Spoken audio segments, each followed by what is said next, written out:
साथियों, video cut जाता है, क्षमा चाहता हूँ। और ये दो वीडियो है तो ये दोनों एक साथ सुन लेना। आपसे ये मैं अपील करता हूँ, निवेदन करता हूँ और क्षमा भी मांगता हूँ। कई बार बीच में कोई आ जाता है, जैसे कोई फ़ोन वगैरह आगा, कोई मैसेज आगा, तो बूढ़ा मोबाइल बूढ़ा मैं, तो वो कट जाता है। तो साथियों, मैं ये कहना चाह रहा था कि भाई एजुकेशन को भी बार बार ऐसे, जैसे कोई भर्ती करे 10वीं पास तो उसको पहले ही हटा देते हैं कि भाई 10+2 लेंगे हम। तो वो आपको हम बताना चाह रहे हैं, प्रत्येक वर्ष भाग दौड़ मेडिकल नाप तोल नहीं करवाना चाहिए, नहीं किया जाना चाहिए। रोटेशन इनरोलमेंट किट जमा प्रत्येक वर्ष या 3 वर्ष में बंद किया जाए। रोटेशन इनरोलमेंट और किट जमा जो प्रत्येक वर्ष या 3 वर्ष में होता है, उसको उस कानून को, उस नियम को बिल्कुल रद्द किया जाए, बंद किया जाए। जवानों के साथ वो दुखदायी बात है। भारतवर्ष नगर सैनिक समस्त जवानों को, महिला जवानों को 365 दिन पूरे भारतवर्ष में, चाहे केंद्र शासित प्रदेश हो, चाहे वो प्रदेश हो, चाहे वो विंग बॉर्डर हो, किसी को भी घर नहीं रहना चाहिए, छुट्टी नहीं करना चाहिए। 365 दिन लगातार, चाहे वो ग्रामीण होमगार्ड है, चाहे वो शहरी होमगार्ड है, चाहे वो कोई भी है। अभी खबर महाराष्ट्र आई है, उनको 1 साल में 10 दिन ड्यूटी मिलता है। ऐसे जम्मू कश्मीर में महीने में 5 दिन मिलता है। तो ये बहुत सरकार को एक ऐसा नाटक सा बना रखा है कि ये ग्रामीण है, ये शहरी है, ये वो है, ये वो है। उसमें कितने भाग कर रखे, कितनी मतलब हमने गुलाम से गुलाम बनाएंगे ये सरकार और ये अधिकारी और ये माननीय IPS अफसर, IAS अफसर। वो इनकी मर्जी है। अब देखो आगे ये क्या क्या करते हैं। मेडिकल सुविधा बहुत ज़रूरी है। मानवता के हिसाब से मेडिकल सुविधा हमें प्राप्त होना चाहिए। गृह रक्षक, होमगार्ड, नगर सैनिक, स्वयंसेवक जितने भी हैं, वो मानवता के हिसाब से ये सारी शर्तें उनके लिए हैं, ये मिलना चाहिए। बीमार होने पर, मेडिकल देने पर वेतन ना काटा जाए। अगर कोई जवान बीमार हो गया, गृह रक्षक, नगर सैनिक, होमगार्ड, स्वयंसेवक, तो ये 3-4 संस्था अलग अलग है, ये सब एक नहीं है। तो वो सब ड्यूटी नहीं काटा जाए, उसकी मेडिकल लगाई जाए और ना उसको निकाला जाए नौकरी से। आधे जिलाधिकारी तो घूमते रहते हैं, आज वो नहीं आए उसकी जगह पैसे लेकर दूसरे को रिश्वत लेकर भर्ती कर लेते हैं। जवानों को सजा का प्रावधान है, परंतु अधिकारियों ने अपना निजी कानून बना लिया। वो क्या बनाया?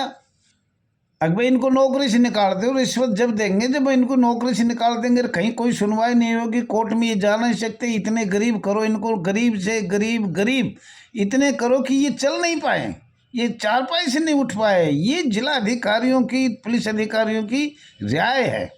अगर भाई इतना गरीब करते हो, ये हमारे सामने बोल रहे नहीं और बिल्कुल हमारे निजी नौकर हो जाएंगे।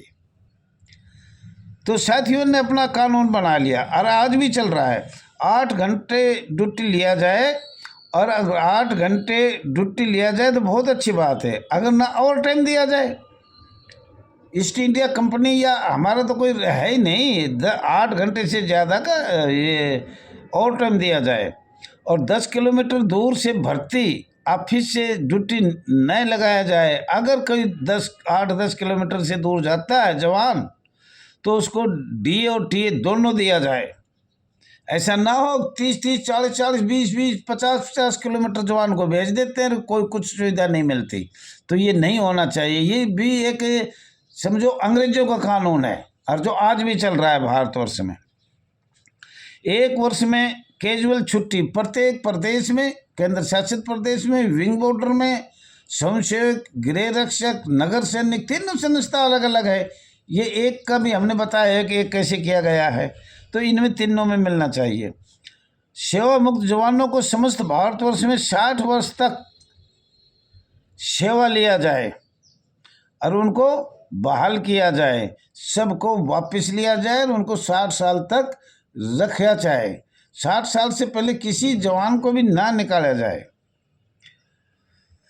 समस्त भारतवर्ष में EPF फंड शीघ्र से शीघ्र लागू किया जाए, जो कि भारत सरकार ने श्रम रोजगार मंत्रालय को 1952 में लागू किया था। आज तक ये एक आध दो प्रदेशों में सुना है, बाकी आज तक ईपीएफ फंड चालू आज भी चालू नहीं हुआ है।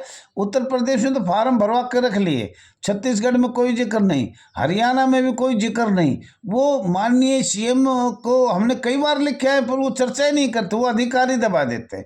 आपका कोई भी, हम केंद्र सरकार है हरियाणा सरकार से कानून बनवाते हैं या लाते हैं या संघर्ष करते हैं और सरकार बनाती है, लेकिन अधिकारी जो आपके ऊपर डीजी होमगार्ड बैठा है, माननीय पुलिस अधिकारी बैठा है, माननीय जिला कमांडेंट उनको दबाने की कोशिश करता है, और माननीय एसएसओ तो कहता है कि यार ये इनको कुछ मिलना ही नहीं चाहिए। जब तक इनको कुछ नहीं देंगे तो हमारी बात मानेंगे, अगर इनको सब कुछ दे दिया तो हमें बात क्यों मानेंगे, ये तो हमारे से बाहर चले जाएंगे।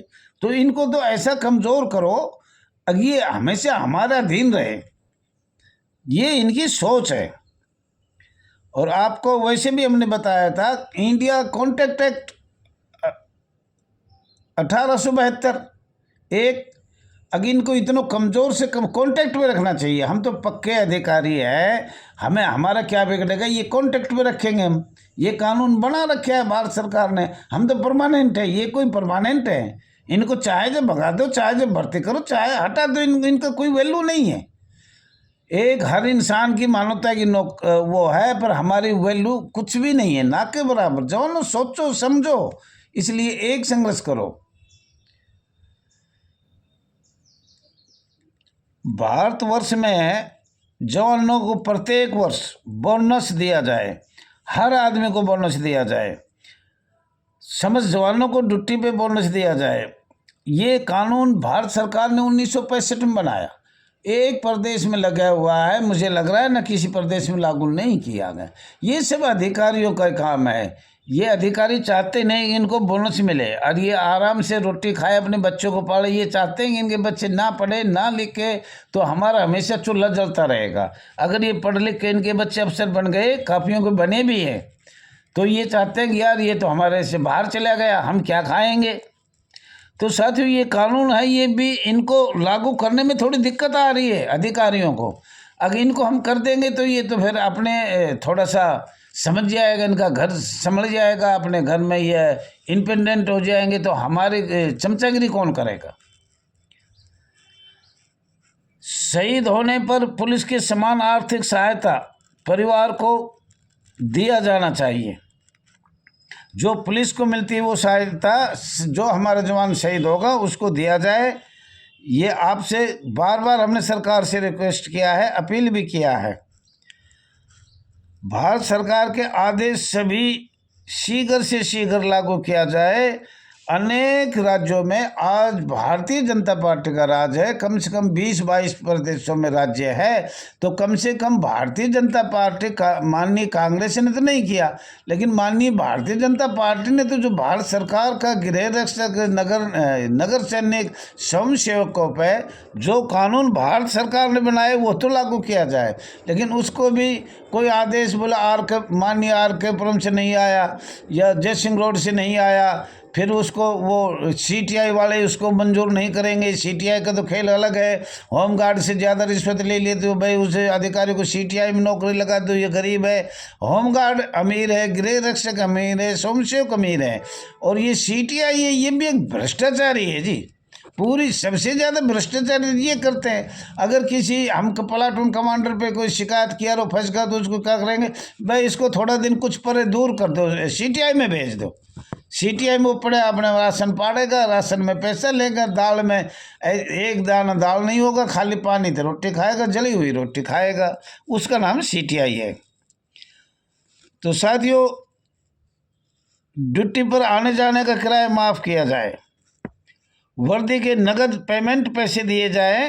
कंडम बोर्ड सारे हिंदुस्तान में क्या कंट्री में ख़त्म होगा, लेकिन इन्होंने इस संस्था पे लगा रहा है, कच्ची संस्था पक्का रूल। देखो कितनी बड़ी बात है, कच्ची संस्था रूल पक्का, सजा होगी इनकी, होगी नहीं सजा, पैसों की सजा है। रिश्वत दे दो बहाल हो जाओ, रिश्वत दे दो नहीं ये निकालेंगे। 60 वर्ष से रिटायर होने पर कम से कम 5 लाख रुपए की आर्थिक सहायता दिया जाए, कम से कम। कि वो सारी उम्र अधिकारियों की चमचागिरी भी करता है बेचारा, जी हजूरी भी करता है। क्या वो रिटायर सुक्का ऐसे चले जाता है चुपचाप, जी किसी ने पीट के भेज दिया हो, और अधिकारी उस दिन बहुत खुश होते हैं, बहुत खुश होते हैं, देखिए हमने इनके 60 साल तक ऐसा कर दिया, अब ये जिंदा चला गया। लेकिन साथियों, भगवान है जिसका, वो सब काम ठीक होगा। अनुशासन शब्द का अर्थ है रिश्वत दो। अनुशासन शब्द का अर्थ है रिश्वत दो और ड्यूटी लो। रिश्वत दो, ड्यूटी लो, अनुशासन के नाम पर सेवा मुक्त कर दिया करो। ये नया कानून बनाया है जिला कमांडेंटों ने। चपरासी का कार्य नहीं करवाया जाए। हमने बार बार लिखा है, एक जवान है, इसको जम्मू कश्मीर बॉर्डर पे भेजो, लेकिन चपरासी का काम मत कराओ। होमगार्ड अधिकारी, पुलिस अधिकारी अपना निजी नौकर समझते हैं। अपने घर परिवार पोछा लगवाना, लैट्रिन साफ करवाना, कुर्सी मंगवाना, कुर्सी साफ करवाना, बच्चे स्कूल में भेजना, इस तरह की फटीक करवाते हैं। तो ये ऐसा नहीं होना चाहिए। साथियों, ये आपसे कहना चाह रहा हूँ, माननीय भारत सरकार से हाथ जोड़ के निवेदन करता हूँ, भारत सरकार से अपील करता हूँ, ब्रिटिश सरकार का चार्टर और भारत सरकार का चार्टर, एक संयुक्त राष्ट्र का चार्टर अनुच्छेद 13(1) पर जल्दी से जल्दी संशोधन करके गृह रक्षक, नगर सैनिक, होमगार्ड, स्वयंसेवक को जल्दी से जल्दी एक सरकारी कर्मचारी का दर्जा दिया जाए या कर्मचारी का दर्जा दिया जाए। ये स्वयंसेवक शब्द तो एकदम इस संस्था से सेवा मुक्त कर दिया जाए। हम ये चाहते हैं इसका नाम भी बदला जाए, लेकिन चलो स्वयंसेवक शब्द है क्या, पूरे कंट्रियों में कहाँ है। भारतवर्ष में किसी संस्था का नाम स्वयंसेवक नहीं है। भारतवर्ष में कुल कितने होमगार्ड है, भारतवर्ष में कुल कितने सिविल डिफेंस है, भारतवर्ष में कुल कितने स्वयंसेवक है, भारतवर्ष में कुल नगर सैनिक है। तो ये हम सब हाथ जोड़ के करते हैं कि इनका कम से कम पता होना चाहिए। और हम आज भारत सरकार से ये भी कहने चाहते हैं, होमगार्ड के वरिष्ठ अधिकारियों की तानाशाही से, प्रताड़ना से कुल पूरे भारतवर्ष में कितने जवान आत्महत्या किया है, और इस बात का कोई जवाब कोई अधिकारी नहीं दे रहा। अधिकारियों से हमने पूछा कि भाई भारतवर्ष में कितने सिविल डिफेंस है और कितने होमगार्ड है, इसका भी उत्तर नहीं मिलेगा। इनको एक उत्तर मिलेगा, अनुशासन पे सबको निकाल दो, रिश्वत दे उसको रख लो, रिश्वत नहीं देता तो लिख दो अनुशासन हीनता। बस जितने भी कोर्ट में केस चल रहे, माननीय सर्वोच्च न्यायालय, माननीय हाई कोर्ट का देखो फैसला सबके सामने अच्छे आ रहा है, परंतु इनको तो एक अनुशासन लिखना है। आज भी हमारे 50,000 होमगार्ड दर दर की ठोकर खा रहे, रोड पे खड़े। और माननीय गृह मंत्री जी, ये बार बार ये कोई भी सुनता हो तो इनको व्हाट्सएप पे डालो, फेसबुक पे डालो, सारा आउट करो। साथियों, कोई भी गलती हो मैं क्षमा चाहता हूँ। नए जवान आओ, ये पुराने खसड़ मेरे जैसे है, नाम तो मैं नहीं लूँगा, अपना ही लूँगा, जो 20-20 साल में कुछ नहीं कर पाए, न कोई बता पा रहे, आपको कौन कितना क्या बताया है। तो इसलिए क्षमा चाहता हूँ, इनको सबको बदलो और आप आगे आइए। और दान तो देना पड़ेगा, नहीं सरकार क्या करेगी, कोई न कहीं नौकरी का दान देना पड़ेगा। धन्यवाद साथियों, जय हिंद, जय भारत।